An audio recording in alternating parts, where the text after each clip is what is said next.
You're inside the Press Box. Christian FM Sports presents Inside the Press Box, where we discuss all sports from our favorite high school team to college and pro. Here's your hosts, Paul Tipton and Gary Paris. Hey there, Vero Nation. Welcome inside the Press Box. Paul Tipton, along with Gary Paris, and special guest today, it is Jon Santucci from TC Palm. As we got a few different things we want to cover inside this Press Box edition, so let's get right to it. Vero Beach got their win the other night over Port St. Lucie, 28-7, a makeup game that kind of helps get them at least 9 games on the schedule. Maybe down the road, we'll talk a little bit about what that might mean as far as any playoff points or anything like that. But on the horizon now, we've got Treasure Coast coming up. This is the game that's been circled on the calendar since the beginning of the year. We know this was going to probably be the game to talk about because both teams playing fairly well. Treasure Coast for sure playing very well. And it's going to be a tough task, GP, for Vero Beach coming up Friday. Oh, it's if you know the history between the two teams, they're waiting to get that opportunity. Irving Jones has never beat Lenny Jankowski, and that's something that they really would like to put an end to. That they'd like to end our season of not losing a game for the last 5 years. They'd like to end that streak also during the regular season. So it's a good rivalry. These are two of the best coaches in this whole area. And that's not against anybody else, but the two of them have been around consistently, and they've put up good teams, and they've got a good program. And I like the way Irvin Jones plays and his team prepares to get ready to go into a game. If there's ever going to be a year, an opportunity, it may be this year because they're playing some of the best football I've seen on the Treasure Coast. John, we've watched kind of the evolution of Treasure Coast over the last several years go from, a team that played fairly well, maybe have up year, down year, up year, down year. Then Coach Jones decides to go to this single wing, and was a rough start. But now you're really starting to see a team that really believes in the system year after year. And wow, I'm having trouble putting my mind around the fact how many points per game they're putting up right now offensively. Yeah, they scored 57 last week at South Fork, rushed for over 420 yards. And, I think I put it out on Twitter. They might not let Treasure Coast back into Martin County in the future. The last 3 times they've been there, they scored 57, 43, and 57. So even a bad math person knows that's 157 in 3 games. That's really good. Yeah. The reality is, though, Vero's defense is going to give them a different look, and Vero's coaching staff has done a great job. I think they've given up less touchdowns than anybody else on the Treasure Coast this year defensively. No, they've given up a couple special teams, but this is the games that if you're a high school football fan, this is the games you love, right? Because not only are these teams both incredibly talented, they're completely different in the way that they go about things offensively. They'll be completely different in the way that they try to defend each other. So when you looked at like Centennial, and Paul, you and I talked about this, Centennial and Vero, at least, on film and on paper, they're pretty close, right? So you almost feel like you're kind of mirror imaging some things, and it's almost who can outcraft the other one. This one is, we don't look anything alike. Right. Our schemes are totally different. So as much of it is how well can we do what we do, half of the battle is how well can we defend something that we don't normally see. And especially for Vero, you don't see the single wing. No, and I tell you what makes it harder for Vero is exactly what you just said. You don't see the single wing. Mm-hmm. You don't see it all year. You got to prepare for it in 1 week. Whereas Treasure Coast sees the spread offense almost every week they go out. So they're used to defending the spread against the spread offense. But when you flip it, not everybody gets to go against the wing T. It's hard to emulate it, even in practice, about having how much smash mouth, getting kids to play it, to give you the scout team, to give you a look like they give, because nobody can give you that type of look. Yeah. So it's awful hard for defenses. You have to really go back and look at your old film, some of the things you've done well over the years and all. You try to rely on that and hoping that you will be able to shut them down some way. That's a great point. Vero Beach is, and this is no offense to anybody who is a son or that is a Vero Beach offensive lineman, there is no kid on that scout team that can run Treasure Coast's offense the way they do.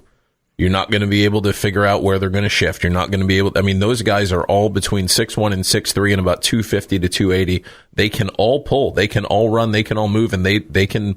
You can. You're at guard one play, and now you're the overhang tackle because we're going to shift you over here, and they overload. You can't mimic overload. That. You can't mimic that. You don't see where they take a tackle and they'll move them to the other side in a tight end. They'll have like 4 or 5 guys to the side of the ball. And then they run back the other way. You overload your way, they counter back the other way. Fantastic scheme in coaching by Irving Jones. By the way, as much as we're giving them credit, and we should, Vero did stop them when they needed to last year. Didn't stop them a lot, but Jafari Harvey makes that great play on 4th down. And you don't have to stop them a lot. You just have to stop them enough. Just as Coach they would did say, that last year. We just got to outscore them. Yeah. Well, yeah, obviously that's always the key in any game is you outscore your opponent. But in this particular ball game, John, I mean, what do you see has been the difference this year for Treasure Coast? I mean, last year they were putting up sizable points, but they seem to have taken it up to another notch this year. I don't even know if I'd agree with that. I think they're probably doing about what they did last year. I think what's different this year is that they are a little less reliant on 3 guys. Last year, that it was going to be Tyreek Thompson or Joey Fleur-Juiced or Sean Miller. That was pretty much what you're getting, one of those 3 guys the ball. Mm-hmm. They've got 7 guys probably that can run it pretty good. Eden James, who I'm pretty sure is Edgerrin James' son. If you know him, the former NFL great, and I went to school with Edgerrin at Miami. Go Canes! That's a little shout out. Haha, Gary.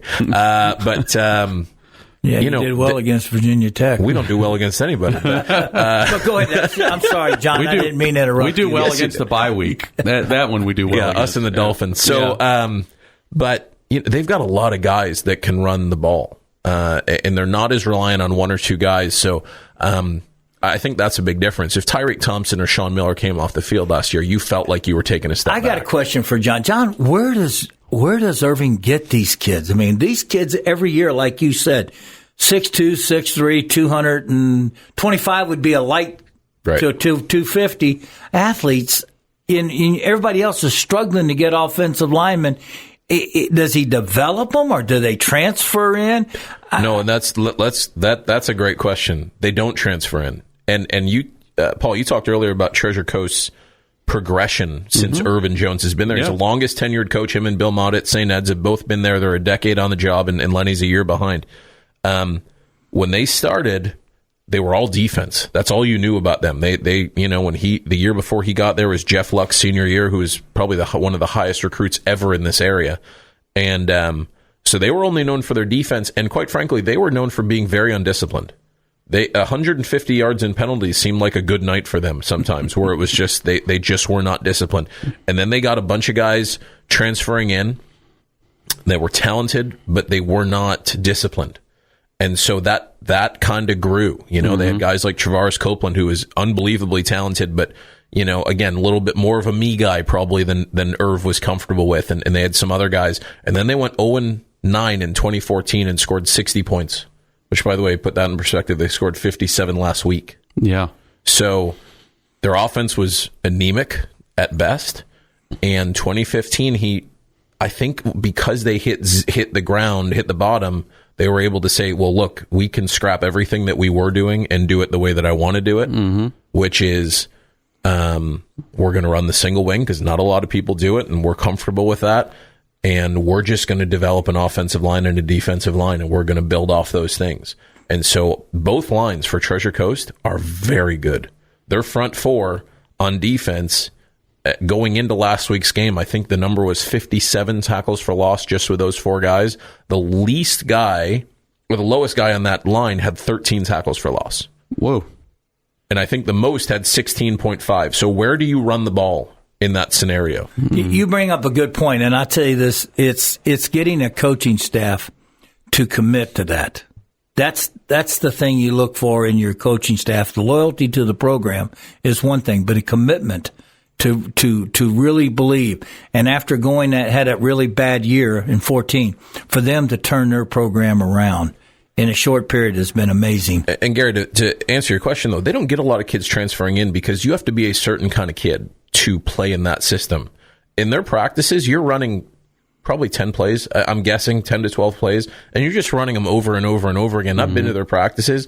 There are two teams that their practices are more fluid and better paced and just better done than anybody else in the Treasure Coast. It's Vero and Treasure Coast.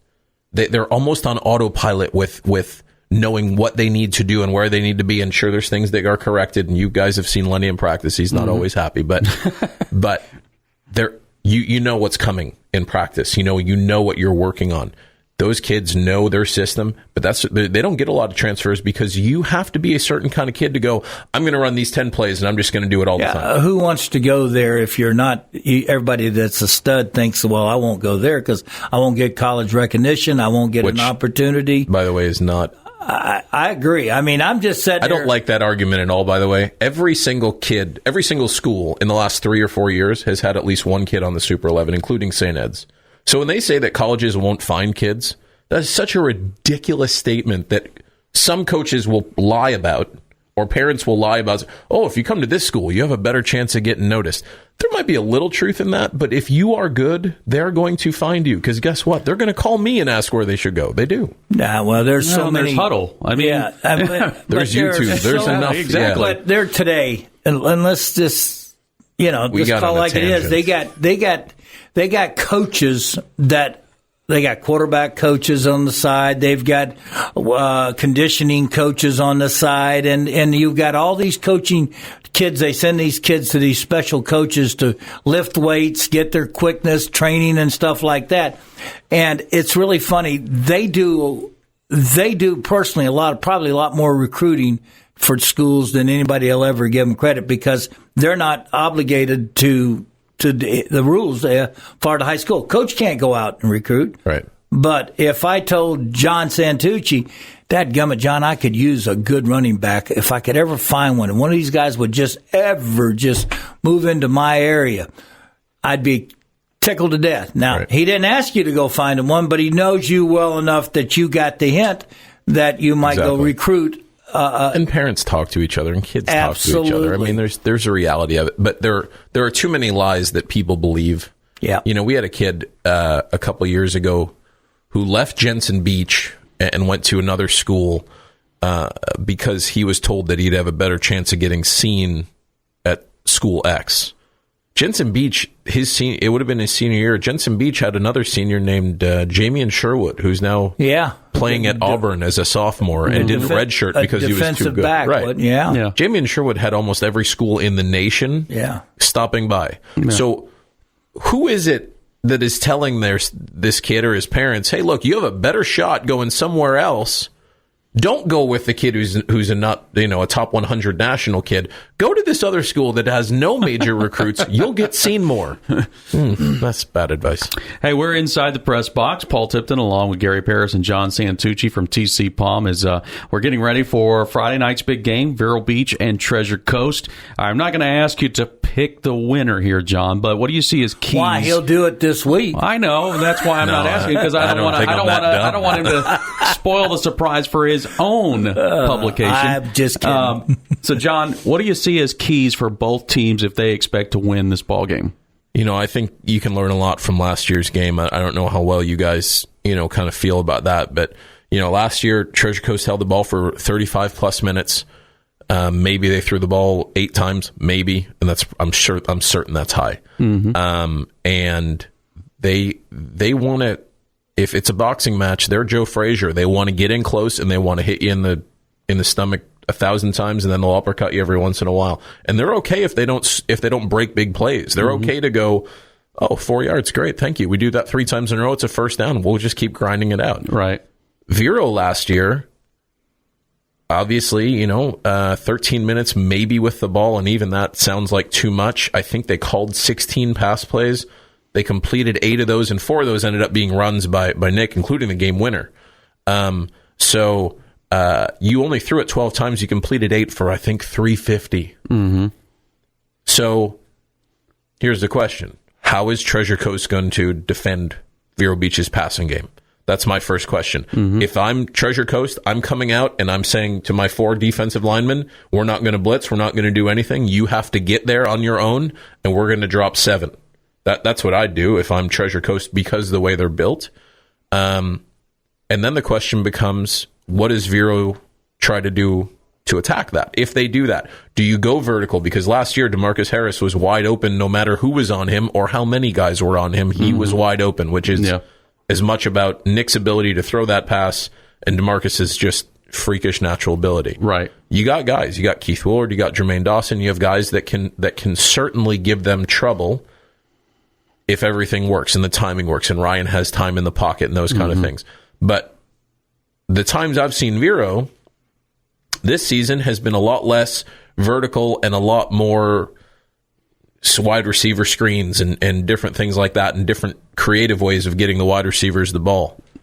I don't know if, and just looking last game, Port St. Lucie, right? And Paul, you and I talked about this the other day. A lot of those screen passes ended up being almost bubble screens that brought the receiver back behind the line of scrimmage and then up the middle. Right. I don't know if that's going to work against Treasure Coast. And by the way, a lot of that was certainly personnel based, why you're calling those plays. Sure. So, I'm very interested to see, what does Vero do offensively? How do they try to attack that defense? Lenny abandoned the running game last year and told me as much. He said, I didn't want to waste plays by calling run plays, even if our defense was tired. That I've never heard a coach say that before. See, well, he doesn't care about time of possession. Right. He really doesn't. And this is a good team to not care about that. Right, yeah. And again, if I'm Treasure Coast, I make Vero one-dimensional. Sure. And that's what I would try to do, make him one-dimensional and force Vero to throw and beat me with the pass and just shut down the running game completely, whereas you're saying give the running, but we'll shut down the passing. And but I really think that if Vero Beach, if Treasure Coast does their offense, they're going to drive, take time off the clock. And like you say, they may take 5 or 6 minutes. And if they don't score, that's 6 minutes that's off the clock. Right. So in my opinion, and if they go down and score, Vero's got to match their score. The way Vero, to me, is going to win this game is they've got to steal a possession from Treasure Coast because they either got to create a turnover or they are, in sense, or make them punt more, or make them punt quick. In other words, to me, stealing a possession from them is holding them to 3 and out. And that's stealing a possession. And that's Vero's. If Vero can do that successfully and get those extra possessions, I think they got a chance to they can win the ball game. But if Treasure Coast dominates the clock and dominates the drives and they go down and they score 5 touchdowns on 7 drives, and then that creates the Indians is going to have to score 6 touchdowns on, and we haven't done 6 touchdowns this year, I don't think. 2 things, though. Everything you just said is, make them one-dimensional. Shut down the run. See if you can beat us in the pass. They're going to drive. That's everything that happened last year, and you guys won. So, now, by the way, obviously it's a different year. It's a different personnel. The one thing we haven't talked about, though, is Vero's defense is playing incredibly well. So we look at Treasure Coast offense, which, by the way, against a good 8A defense, and Fort Pierce Central has struggled this year. Defensively, they've given up a total of 6 touchdowns all year. That's it. 3 of those were to Treasure Coast, which happened to be Treasure Coast's least offensive output of the year. So Vero Beach, I don't think, has given up more than 2 touchdowns in a game this season. Maybe, and am I right? Is it 4 defensive touchdowns they've allowed, 4 or 5? Yeah, I think it's only 4. Yeah. So, I mean, let's give credit to, and I know Treasure Coast scored a ton last week and has scored a lot the last 2 years, but, I don't think at all it's like a fait accompli, like Vero's the underdog in this game. I think it's a coin flip. I think it just depends on, it's going to come down to probably 10 plays, which probably every game does, but I think it's going to be really close again because, I think that you've got 2 really good play callers. I think that, obviously Lenny does a phenomenal job, and Alfred Yates, who's the Treasure Coast offensive coordinator and has been for the last 2 years as they've had this kind of surge offensively, very unorthodox play caller. He's very good about not sticking to tendencies, and they'll add some things. The spinner series they added last year, I saw a fumble Rooski this year with them. Keegan Davis, 44, is a guy that he's not going to get a ton of touches, but when he does, it's frightening because he's really good. But because of those things, you've got to coach for them. Correct. And it takes you a lot of time in practice. In practice. Now, Robert Leslie, defensive coordinator for Vero Beach, has done a great job the last couple of years. He has taken the 3-4, and to me, it's hard to run a 3-4 against a team that's going to line up in the single wing. I would be stunned if they line up in the and so they've got some schemes. They've done some things in the past. They may go back to. I haven't had a chance to talk to them this week at all, but I'm like you. I think this defense of ours has been just pleasantly, I wasn't say surprised, but they have played to me above what I thought they were going to be able to do. I mean, I would imagine in a perfect world that you would want to, and again, I'm not a coach, so if this is ridiculous, just correct me politely, but I would go to a 50 front and try to make it so Davon and Avion are freed up, and Cheech Rojas and guys like that they don't have to take on a blocker. It's just them and the running guy. Because, again, can you occupy their blockers, because they're going to send 6 or 7, and that fullback is really good. So and then there's eye candy too, like you said, right? You've got to prepare for the spinner series where they're going to do this, and all of a sudden it's a pass. You're 100% right in the sense that they'll double team. They do a lot of double team. They do double teaming with the tight end and the back, double teaming with the tight end and tackle, guard, back. They do the center guard. They will find a weakness or find a little bit of a push. Or create a weakness, yeah. Yeah, and create a weakness in your line. That's what makes this game especially great, is because you got two very tough physical teams that like to play the game physical. Vero Beach likes to hit. They like to come flying up. They like to. So does Treasure Coast. It's a fun game. I'm gonna tell you right now, it's worth going and seeing if you're if you like inbounds, and what I mean by that is fair violence on a football field, which I'm all for, as long as you're not taking cheap shots. About. This is the game you want to watch, because Treasure Coast's offensive and defensive lines are violent, disciplined, and within the rules, but they're violent. Vero Beach's defense is violent. That offense, I don't think is really built for violence, but all he's asking for is give me 3 seconds to throw the ball. Yeah. Well, you're inside the press box. Paul Tipton, Gary Parrish, Jon Santucci here today. Is thoughts on the game this week, Treasure Coast and Vero Beach down at South County Stadium. That game will start at 7 o'clock, and our coverage will begin at 6 p.m. with countdown to kickoff. All right, we're going to shift gears here a little bit and talk about something that kind of was looming over the start of the season, and that was about the officials. And, this is not what you think. This is not about Gary beating up on the officials. This is about... But he can please? Well, he generally does. But this is about the officials. How much do they get paid? There was potential for at least a couple of counties that might have gone to a strike. Looks so far, John, you can correct me if I'm wrong here, that so far right now we've had kind of basically an understanding, except I believe, is it Leon County still that is still kind of looking at replacement officials? They're using replacement right now? I think Lee County came to an agreement, but they were the last ones to... Yeah. That one got pretty contentious pretty quick. Oh, it did. And there was some potential down towards West Palm Beach County that there was going to be an issue with a strike there. But it hasn't happened. But there is just kind of this looming thing that's going on right now about officials. And so let's just kind of open up the floor here and talk a little bit about this.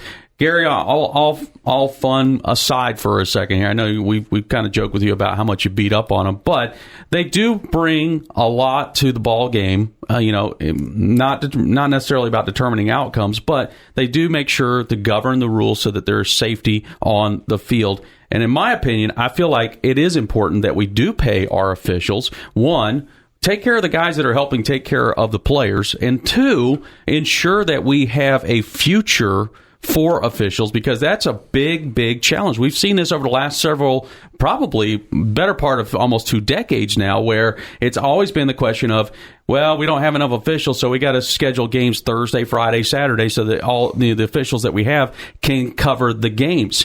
That's been a problem for a long time, and up till now, we really haven't found a way to fix it. Well, I want to clear the air a little bit. My problem when I speak of officiating a game is be in position to make the call. Don't throw your flag from 40 yards away on a play to the other side because you think you saw something. Mm-hmm. Or don't throw your flag because you haven't thrown your flag all in the last quarter or so and you think you saw something. To me, you got to hustle. To me, officiating is about being in the right position to make the call. Sure. If you're not in the position to make the call and you make a call, I think you're out of position. You may not see it the way that possibly it should mm-hmm. be seen. And if you don't see it, you can't throw a flag, in my opinion. If you think you saw it, then don't throw the flag. You have to see it to be able to referee the game properly. Mm-hmm. Yeah. And the hardest call today for an official today is this targeting. Because does he lead with his helmet? Does he hit a defensive-less player? And it's hard enough in the pros and in college. And in high school, there is no review. You know, you're out. You get called, you're out. And so I think it's a tough job for them.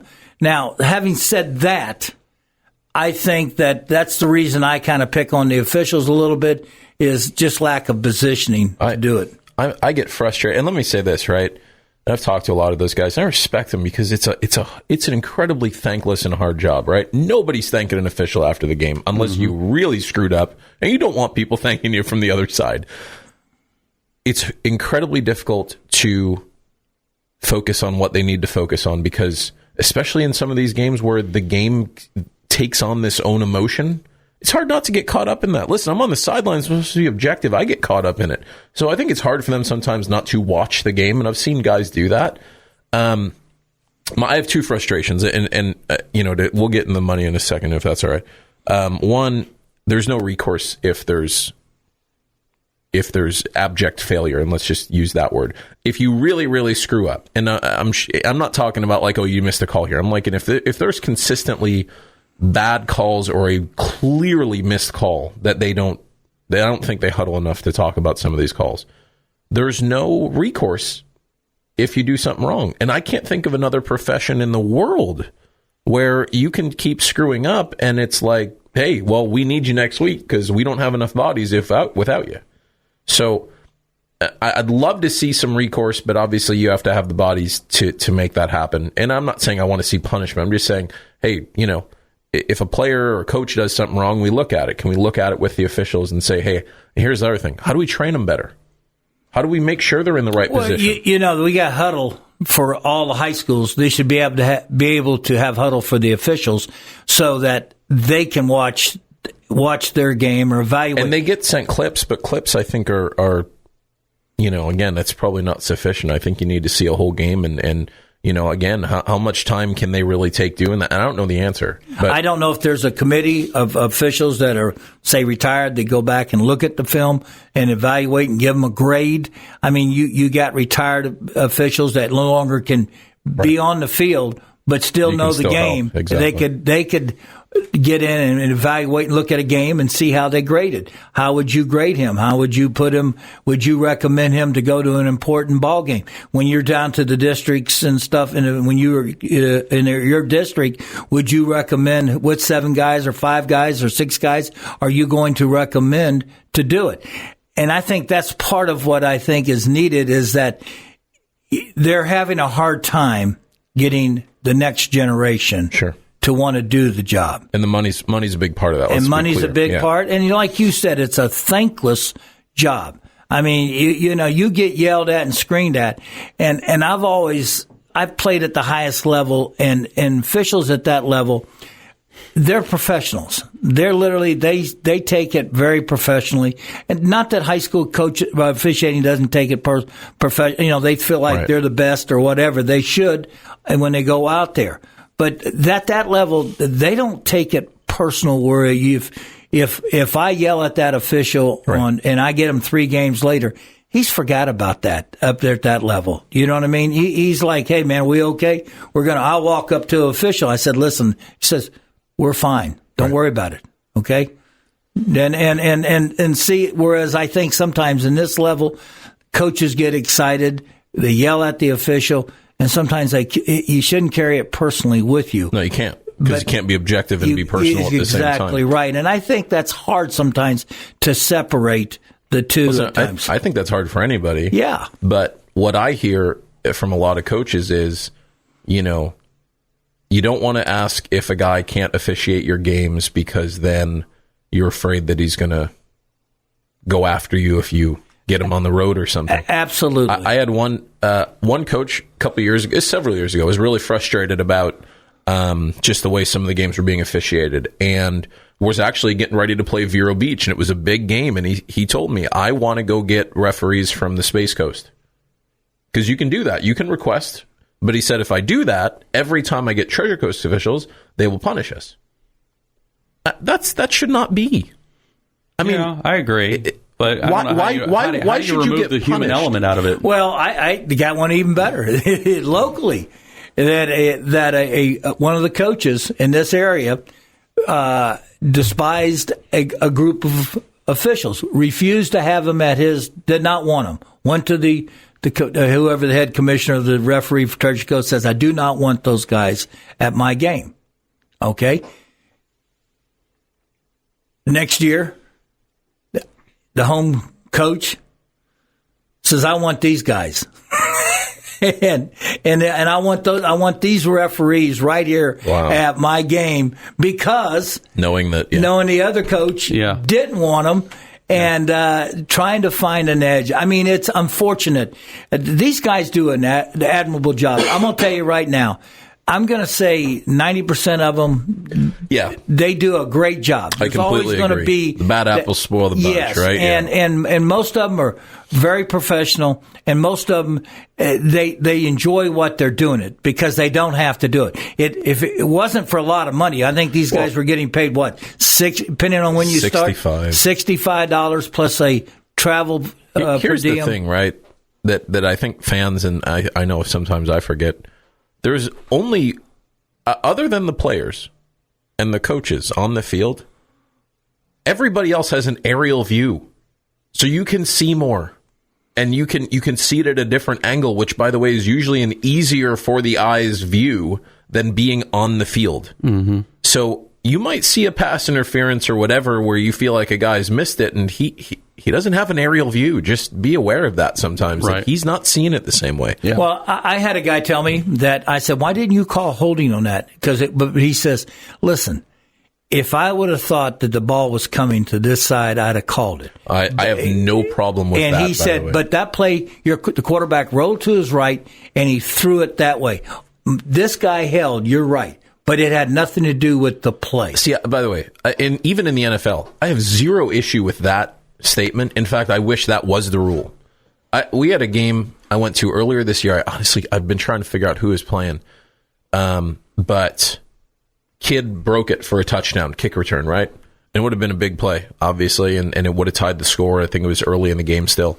And no, I'm sorry. It was your kickoff classic game against Sebastian River. Sebastian River, opening kick, or the second kick, right? You guys marched down the field and scored. Kid took it all the way. Takes it to the house. And I was on the Sebastian sideline for that quarter. I try to switch every quarter when it's two local teams to make it so that nobody yells at me for being biased. Although, sir, somebody's got a stopwatch on me. But Sebastian River kid scores the touchdown. There was a flag thrown on the play that literally, having seen it, the kid was at the 20 with the ball. The block in the back happened 30 yards behind him, because I saw when he threw the flag, and there was a touch in the back for sure. 30 yards behind the play. How in the world? Now, should the kid have done that? No, you can get mad and say, oh, that's a penalty. Technically, it is. Had nothing to do with that kid scoring. Flagrant, yes. Yeah. That play, no. Yeah. I agree with you wholeheartedly. I remember a couple years ago, we were playing Central. We intercepted the ball at the end of the game. We were going to win the game. Ran it all the way back for a touchdown. One of the defensive linemen for us. Hey, they don't know how to block. They did. They just stopped running, and our guy hit him from behind because he stopped in front of him, knocked him down. Now this is 50 yards behind the play, and it was on the other side that was away from it, and the official threw a flag. And that one bothered me because that had nothing. It doesn't affect the play at all. What it did was it made him play another play. And again, everybody should have been over it. But getting back to the officials, I think they do a great job. And here's the problem. Like, for example, as a JV coach, our games had to be moved from Thursday to Wednesday because of officiating. Right. There's not enough to go around to do it. And like you said, there's not enough of them to evaluate and punish what you got. But I think that the next wave needs to come, but I don't know how they're going to get it. Well, listen, money will help. Like, let's start there. They raised it to $75. That was literally the Treasure Coast schools saying, we're just going to give you an extra $10. Somewhere in that, either in the because the FHSA sets the price, right? Statewide, $65. Which, by the way, they do. And the state got so upset that we were writing stories about it, they sent us bullet points. But it is the lowest of any state in the Southeast. Texas, I think you're around 100. North Carolina, I think, is like 105. Mm-hmm. South Carolina, I think, is right around 79. Georgia, I think, is right at 100. By the way, this is this is Florida, right? Right. We do prep football. That's a big deal here. That's a big deal. And by the way, getting on a whole nother thing Gary and I like to talk about, which is coaches' salaries. I feel like in some of these states, you have to have better officials because there's too much money on the line. These guys are making six figures. It's not the case in Florida, but there's too much going on for it not to be well-compensated officials, because in my opinion, you compensate them better, or you're going to see more guys out. Well, let me ask you this, John, because, with the money, okay, or girls, money has to come from somewhere, right? Female. Right. So, I mean, so your schools are the ones responsible for paying the officials. And one thing I found out recently I wasn't aware of is that the schools actually have to pay ahead of time for the officials. Like, they have to pay, for all of fall sports. Your athletic director of your respective school has to pay for the officiating for all of the fall sports beginning in September or in August, right? Which that's a pretty good chunk of change. And I'm just wondering how many schools generate enough revenue, whether it's their football program or any other athletic program, to be able to pay that. And then we're talking about adding to whatever they're going to pay. Well, that becomes an issue, too. I think also every athletic department puts a budget that's submitted to the school district or part of their school for you don't know what, and then what money you do get, they take it out of that, you put it into your budget for that. But I think you have to allow for that, and officiating is part of it. $75 that's better than $65. But right. Is it for a state that's this big and puts this much as importance on officiating? Why not go to $100? Why? I mean, why are we? I mean, well, and I don't know if we can do that overnight, but we need to get there. Yes, in a 3-year deal, they should be. And again, I don't think rookie officials should come out. There doesn't need to be one wage scale. There can be. It can be a climb as you get better and you improve. Incentive program. You move up to the next level. By the way, I would have no problem with you getting more money based on how you grade out. I don't know I don't think anybody would sign up for that unless there was a base that was fair. Right. But listen, I wouldn't be upset if the pros went to that. Mm-hmm. Everybody gets the same amount of money, and if you perform up to this, you can get your $1 million incentive per game. I don't care. I don't know. We'd love to get it. Probably need to have one of these guys aboard if they would come aboard and tell us how they do things. I've always felt that if you've got retired officials, they should be able to sit down and look at the film, evaluate it over the weekend, and have it back into the district's office, the commissioner or whoever handles that, and say, this crowd, this team, this is their grade overall. Right. These are individual. These are the things they need to work on. And to me, that's how you improve. And I love the idea that in the spring and in the fall, you can do coaches clinics or referees clinics. I know Vero Beach in the spring went to Jensen Beach, and they did a lot of different scrimmage type stuff, different scenarios, which was as much for the officials as it was for the teams. By the way, you get more out of that than I'm sure you did the Kickoff Classic, and that's not about Sebastian River or whatever. You just got more out of that. Coaches on the field, working scenarios. I think that's really good. What I would have liked to see more of in those settings is, in that setting specifically, was I would have liked them to take more feedback, positive, constructive feedback from the officials. And one play or one sequence sticks out in my mind. Jensen Beach has that big defensive tackle that's going to your alma mater, Florida State, Manny Rogers. He's got his own zip code. And Manny jumps offside by at least 2 steps. And you would feel like with a 6'6", 300+ guy that you would see that. And it was not called. And on the next play, your center moved his finger, and he gets whistled. He got whistled for it. And they moved the ball back, and so I remember a couple of your coaches are like, well, "What's the call?" Oh, he reset his hand or his finger or whatever, and they're like, "You saw him move a finger, but you didn't see the gigantic human being crossing the line of scrimmage before the ball was like that stuff." And there's got to be a constructive way to say it, but I would love for them to really take that help from the coaches. You said something earlier. What I'd love is come together. Right. In other words, because the coaches want them to do a good job too. Nobody wants them to do. You know what I'm saying to you is that I thought I saw this. Let me tell you, did anybody see it different? And by the somebody way, help me? Can we take 45 minutes after and cut up some plays and look at them? And I don't know if that's even possible, but with the coaches and so they can say too, here's what I'm seeing on this, so the coaches can coach better. I agree. This is how I'm calling this, and here's why I called this pass interference, because you see where his hands are here. That's what I was looking at. Oh, okay. By the way, if you knew that, would you not coach differently? Sure, I would. Yeah.